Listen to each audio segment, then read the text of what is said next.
My name is Lucia Bellino, and I'm the creator of the blog Zoom University Higher Education During a Pandemic.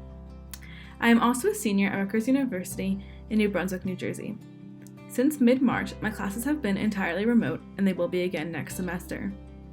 To reflect on the college experience during COVID, I wanted to interview 6 students, including myself, to hear about their experiences during coronavirus. Without further ado, here are the introductions of each of the students.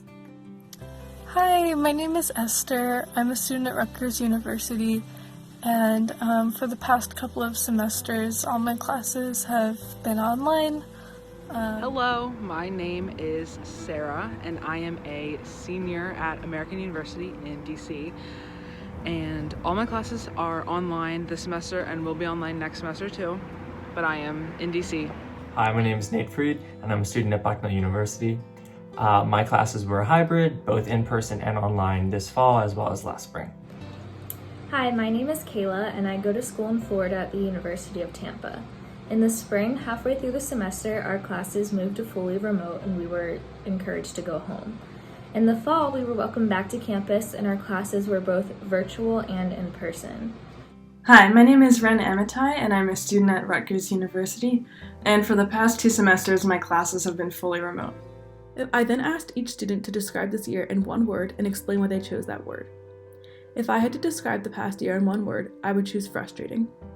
Broadly, I am frustrated by the lack of leadership from the government and their refusal to provide the proper financial and other resources in order for people to stay at home, be tested, and quarantine effectively. But specifically as a college student, I am frustrated by the lack of understanding and flexibility of certain college professors.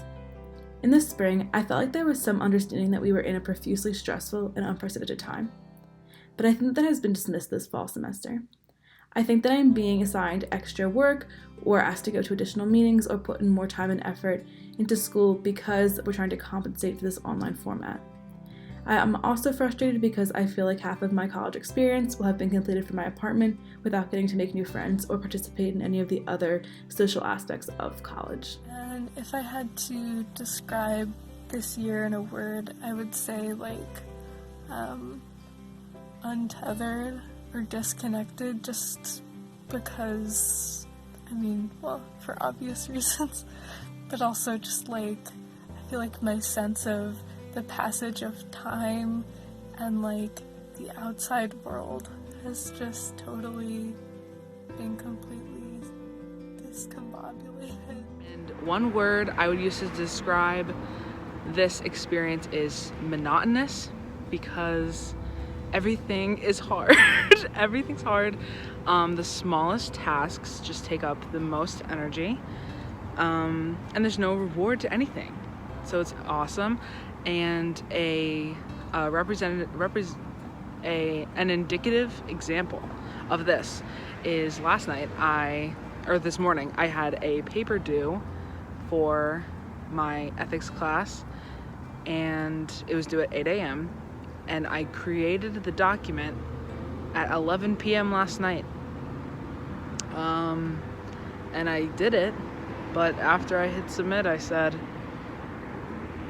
that's all, folks, and then went to sleep. No post-paper rush. I kind of just sat down and kept on typing until it was done. Yeah, and that's how it has been doing every single assignment, including discussion posts or literally anything of any size. If I had to describe this year in one word, it would be disappointing. This spring, I was studying abroad in Japan, which was really fun for 2 months before COVID came and I ruined everything and I had to be sent home. And then I had to finish my classes online at 10 p.m. due to the time difference between the East Coast and Japan. This semester though, I'm back on campus at Bucknell, which I've been really grateful for because I get to live with my friends in our on-campus apartment. But 3 out of 4 of my classes are on Zoom entirely, so I've just been sort of in that little room in our apartment a lot of the time, and I don't really ever leave. So it's not exactly the senior year I was expecting. If I had to describe this year in one word, it would be the word exhausting. In the spring, it felt very surreal because halfway through our spring break, we were being sent home with hardly any goodbyes to the people we had been around for a few months. In the fall, we were welcomed back to campus, and it was pretty much fully open besides new protocols and masks. And it was a bit scary and stressful as we shared many spaces with many people, and cases on campus did get high some weeks. Overall, the experience was just super weird, and the new normal didn't feel normal at all. If I had to describe the past 2 semesters in a word, it would probably be draining. Just because even though a lot of my professors have acknowledged the pandemic and asked us to reach out if we need any help, it feels to me like we have even more work, or at least I feel like I've had more work to do since we went online. And I also think that the social outlets that were normally there for me to recharge and to kind of relax after doing all that work aren't really there anymore. So definitely draining over the past 2 semesters. When I reviewed these videos after my friends sent them to me, I was shocked by the similarities and disappointments within each video. On the whole, I think we can agree that this year was not what we were expecting or hoping for. If I had to ask for one thing from my professors, I would request that they not only acknowledge the pandemic that we are in, but accommodate us. I think that my blog post about mental health within college students, as well as both of my posts regarding Flower Darby's Small Teaching Online, could be valuable resources for professors to read, which you can access on my blog site, zoomuniversitypandemic.wordpress.com. I know that we are all just trying our best, but with most of us preparing for another spring semester online, I really hope that adjustments can be made to improve classes for both instructors and students. Thank you so much for watching, and a huge thank you to Esther, Sarah, Nate, Kayla, and Ren for sharing their experiences as college students during the coronavirus pandemic.